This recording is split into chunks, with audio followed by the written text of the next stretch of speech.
नमस्कार, मैं रचना शर्मा। चढ़ती कला टाइम टीवी देख रहे सभी दर्शकों का स्वागत करती हूं। आप देख रहे हैं हरियाणा के विशेष समाचार। मुख्यमंत्री मनोहर लाल ने कहा कि नए संकल्प के साथ सभी को स्वच्छता की दिशा में कदम बढ़ाते हुए सुखद वातावरण की परिकल्पना को साकार करना है। फरीदाबाद में आयोजित हाफ मैराथन स्वच्छ हरियाणा स्वच्छ भारत थीम को समर्पित है। वे स्वयं स्वच्छता सैनिक की भूमिका निभाते हुए प्रदेशवासियों के साथ स्वच्छ हरियाणा बनाने के लिए आगे बढ़ेंगे। मुख्यमंत्री मनोहर लाल ने फरीदाबाद के सूरजकुंड परिसर में मैराथन की विभिन्न श्रेणियों को फ्लैग ऑफ करने के दौरान हजारों की संख्या में उपस्थित प्रतिभागियों से सीधा संवाद करते हुए कहा कि नए संकल्प के साथ सभी को स्वच्छता की दिशा में कदम बढ़ाते हुए सुखद वातावरण की परिकल्पना को साकार करना है। उन्होंने हाफ मैराथन सहित 10 व 5 किलोमीटर और दिव्यांगजनों के मैराथन के विजेता प्रतिभागियों को सम्मानित भी किया। मुख्यमंत्री ने इस दौरान उपस्थित जनसमूह से आसपास कचरा मुक्त वातावरण रखने के लिए स्वच्छता सैनिक बनने का संकल्प लेने का आह्वान भी किया। वहीं सीएम ने घोषणा की कि गुरुग्राम में प्रत्येक वर्ष फरवरी के आखिरी रविवार को आयोजित किए जाने वाली फुल मैराथन की तर्ज पर अब भविष्य में फरीदाबाद में भी अक्टूबर महीने के पहले रविवार को फरीदाबाद हाफ मैराथन का आयोजन किया जाएगा। उन्होंने कहा कि इन दोनों शहरों में 6 महीने के अंतराल पर इन दोनों वार्षिक इवेंट का आयोजन सकारात्मक उद्देश्य के साथ होगा। इससे हर वर्ग को सार्थक संदेश दिया जाएगा। वहीं प्रदेश के अन्य बड़े शहरों में भी इस प्रकार के आयोजन करवाने की रूपरेखा तैयार की जाएगी। मित्रों, जैसा हरियाणा में हम नए नए कार्यक्रमों की शुरुआत करके समाज के हर वर्ग को उनको एक खुशहाली खुशी इस मुद्रा में लाने के लिए हम काम कर रहे हैं, जिसके लिए मैंने शब्द प्रयोग किया हैप्पीनेस इंडेक्स। हरियाणा का हैप्पीनेस इंडेक्स कैसे बढ़े, इसके लिए कई प्रकार के कार्यक्रम, चाहे वो राहगिरी हो, चाहे मैराथन हो, चाहे साइकिल यात्रा हो, अलग अलग थीम को लेकर के हम करते हैं। आज उसी कड़ी में फरीदाबाद का हाफ मैराथन, जिसके अंदर रजिस्ट्रेशन तो ऐसा बताया जा रहा है कि 1 लाख लोगों का हुआ, लेकिन मौसम के थोड़ा सा बाधा डालने के बाद भी यहाँ मुझे लगता है कम से कम 50,000 लोगों की उपस्थिति हुई होगी। आज यहाँ हाफ मैराथन 20 किलोमीटर, 10 किलोमीटर और 5 किलोमीटर ऐसी दौड़ें लगाई गई हैं। सब में प्रथम, द्वितीय, तृतीय, महिलाओं का अलग, पुरुषों का अलग, इस प्रकार से इनाम दिए गए। और साथ में हमने जो दिव्यांग बंधु हैं जो अपनी व्हील चेयर पर भी इस मैराथन में भाग लिया, उनका एक अलग ग्रुप था, उनको भी एक इनाम फर्स्ट आने पर हमने दिया है। और एक नई घोषणा आज हमने की है, हरियाणा गौरव। हरियाणा गौरव के अंतर्गत टैलेंट जो है उसको ढूंढने के लिए उस टैलेंट का उपयोग, इस कार्यक्रम का नाम हमने हरियाणा का गौरव, तो उसके अंदर अपना अपना टैलेंट दिखाएंगे। और उस सर्च द टैलेंट इस अभियान में एक मई के अंदर हम कार्यक्रम कर रहे हैं, और उस मई में उनको सबको बुला करके और हम आगे उनकी प्रतिभा का उपयोग करेंगे, और जो अच्छा टैलेंट दिखाएंगे उनको उसके लिए उसके अनुरूप पारितोषिक भी दिया जाएगा। और इस कार्यक्रम के लिए मैं बहुत बहुत शुभकामनाएं देता हूं।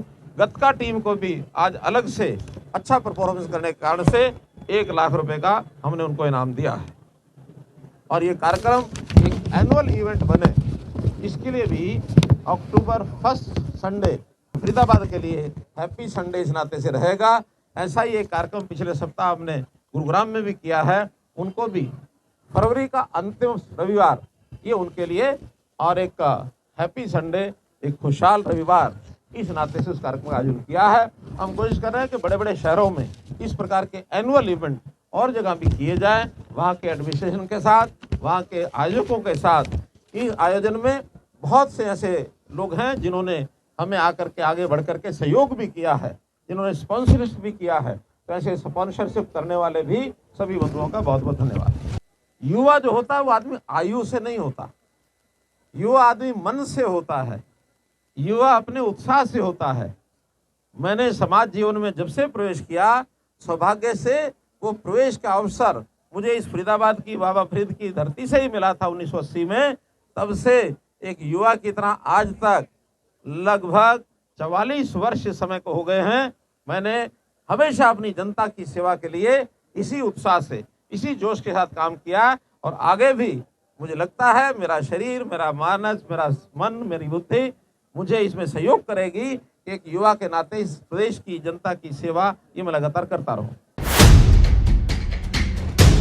मुख्यमंत्री मनोहर लाल ने अग्रोहा में स्थित महाराजा अग्रसेन मेडिकल कॉलेज में शोध के लिए महाराजा अग्रसेन के नाम पर चेयर और हिसार हवाई अड्डे पर महाराजा अग्रसेन की प्रतिमा स्थापित करने की घोषणा की है। मुख्यमंत्री मनोहर लाल ने दिल्ली स्थित हरियाणा भवन में हिसार के अग्रोहा में स्थित पुरातत्व स्थल को विकसित करने को लेकर भारतीय पुरातत्व सर्वेक्षण और हरियाणा पुरातत्व एवं संग्रहालय विभाग के बीच समझौता ज्ञापन पर हस्ताक्षर अवसर पर ये घोषणा की। इस समझौता ज्ञापन पर एएसआई की ओर से महानिदेशक यदुवीर सिंह रावत और हरियाणा पर्यटन एवं विरासत विभाग के प्रधान सचिव एमडी सिन्हा ने मुख्यमंत्री की मौजूदगी में हस्ताक्षर किए। अग्रोहा पुरातत्व की दृष्टि से हमारे लिए महत्वपूर्ण स्थल है, जो दर्शाता है कि हमारी संस्कृति समृद्ध रही है और समाज को ऊंचा उठाने का काम तब भी हुआ है। उन्होंने कहा कि यह माना जाता है कि पुरातत्व महत्व के स्थल सबसे ज्यादा भारत में हैं और देश में हरियाणा एकमात्र ऐसा राज्य है जहां पर 1000 से अधिक पुरातत्व से संबंधित स्थल हैं। उन्होंने अग्रवाल समाज और एएसआई के अधिकारियों को आश्वासन देते हुए कहा कि हरियाणा सरकार अग्रोहा धाम को विकसित करने में पूरा सहयोग करेगी।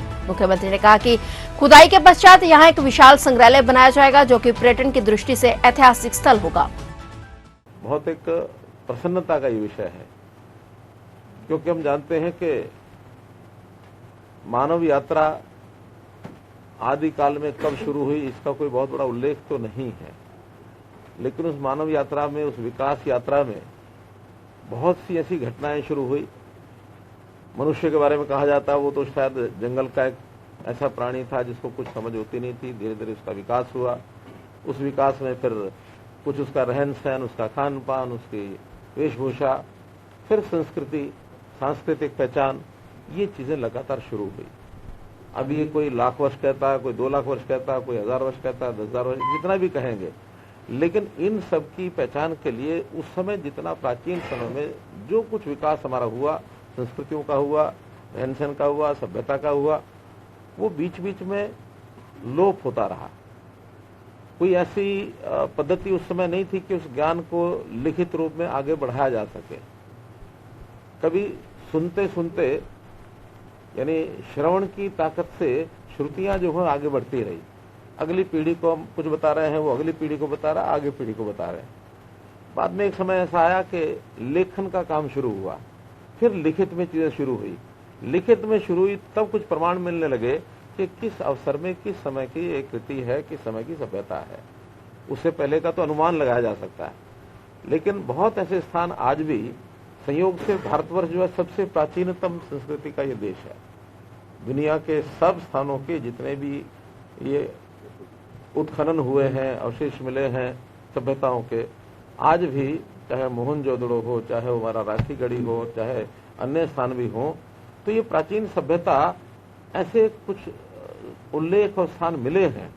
और पहले क्या होता था कि उस समय में जो मानव का जो बसने का स्थान होता था वो नदियों के किनारे होता था। और हम जानते हैं कि प्राचीनतम नदी वो सरस्वती नदी ये इस देश की मानी जाती है। सरस्वती नदी का उद्गम स्थान भी पहाड़ में से जहां नीचे मैदान में आती है, वो संयोग से हरियाणा में ही आदि बद्री स्थान है।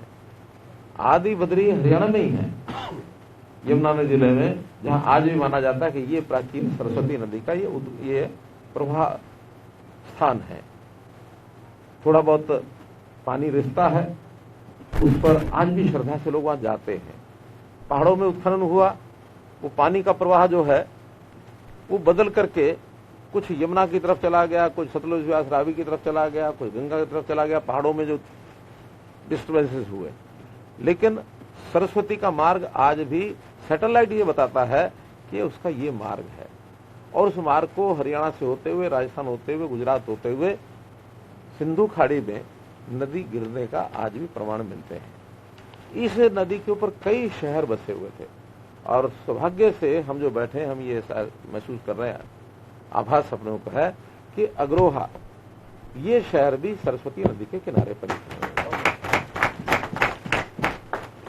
बहुत विकसित उस समय की सभ्यता इस नाते से, लेकिन कालांतर में उस शहर का कोई भी कारण रहे होंगे, वो शहर दब गया। व्यापार का ये केंद्र होता था, यानी दक्षिण से उत्तर, उत्तर से दक्षिण। पहले व्यापार एक प्रकार से भूमार्ग से ही ज्यादा होते थे। कोई गाड़ियां, ट्रेन उस समय नहीं थी, उस समय तो घोड़े, ऊंट, खच्चर इनके ऊपर लाद करके सामान इधर से उधर ले जाते थे और उनको जो आश्रय स्थल मिलते थे बहुत बड़े बड़े व्यापार के केंद्र होते थे। अगरोहा उसमें से एक था। उस समय दिल्ली जैसे शहर नहीं उल्लेख हो रहे थे उस समय, और जो बड़े बड़े शहर उनका उल्लेख नहीं था, लेकिन अग्रोहा का ये उल्लेख उसमें भी है। आज हमने बहुत सी खुदाई शुरू की है। हरियाणा ऐसा क्षेत्र है कि किसी भी प्रदेश में इस प्रकार के प्राचीन अस्तित्व के जो स्थान हैं, नंबर में, अब एएसआई के हमारे राव साहब बताएंगे, नंबर में हरियाणा में सबसे ज्यादा नंबर बताया जा रहा है हमको। 1000 साइट्स ऐसी हैं जहां इस प्रकार की पुरातत्व की सामग्री खनन करने के बाद, उत्खनन करने के बाद मिल सकती है। अग्रोहा का तो आज ये शुरुआत हो रही है, हालांकि इस यहाँ भी 3 बार पहले खुदाई हुई है। 1889 में हुई, फिर 1978 में हुई, फिर 1981 में फिर हुई। तो ऐसे 3 बार खुदाई पहले वहां सिक्के मिले हैं, बहुत से उस प्रकार के समय के ऐसी चीजें मिली हैं जिसमें से पता लगता है कि बहुत बड़ी एक रिच कल्चर, एक बहुत ऐसी संस्कृति के अवशेष हैं कि उसमें से हमें गर्व होता है कि हाँ, हमारे यहाँ ये सभ्यता विकसित सभ्यता थी उस समय। उसके साथ ही राखी गढ़ी, उसका हमने उत्खनन शुरू किया है। और जो पास के स्थान हैं फतेहाबाद जिले में, कुणाल, बिरडाना, बनावली, ये सब सरस्वती के किनारे के स्थान हैं। अवशेष आज भी वहां मिलते हैं। तो हम इन सब चीजों को प्रिजर्व करने के लिए जो व्यवस्था है, हरियाणा का विभाग पुरातत्व विभाग है, ASI archaeological survey of India केंद्र सरकार का विभाग है, दोनों मिलकर के इस काम को कर रहे हैं। और जब से हमको ये पता लगा कि अग्रोहा में इस प्रकार के, क्योंकि अग्रोहा के टीले मैंने स्वयं देखे हैं, संयोग से मुझे किसी एक, जब मैं प्रचारक था संघ का, तो एक कार्यक्रम के नाते मुझे 1.5 महीना वहां रहना की अवसर मिला। 1.5 महीना। तो उस 1.5 महीने में जब हमने वो सारे टीले देखे आसपास, उस समय मन में आता था कि ये टीले जो ऐसे हैं, उस समय इतना ये विचार नहीं आता था कि इसका उत्खनन शायद किया जाए। हमने कहा टीले क्यों बने हुए? तो किसी ने बताया कि पुराना अग्रोहा यहीं दबा हुआ है। तो उस सारे को करने के बाद अभी जो आज एमओयू हुआ है, इस अवसर पर मैं समाज, जो अग्रज समाज जिसको कह सकते हैं, अग्रवाल समाज, इनके सब लोगों को मैं बधाई देता हूं, शुभकामना देता हूं कि हम उस विकास यात्रा के अंदर उसके साथ जुड़ जाएंगे तो और भी देश और दुनिया को हम बता पाएंगे कि हम क्या थे। महाराजा अग्रसेन के समय की जितनी भी हम दंत कथाएं सुनते हैं, यानी दान वृत्ति, या तो दानवीर कर्ण की बातें आती हैं या महाराजा अग्रसेन की बातें आती हैं। संयोग से समाज में वो संस्कार, वो गुण सब हैं। जैसा स्पीकर साहब ने कहा कि अपना समाज भामाशाह समाज है, हर सामाजिक काम के अंदर बढ़ चढ़ करके भाग लेता है।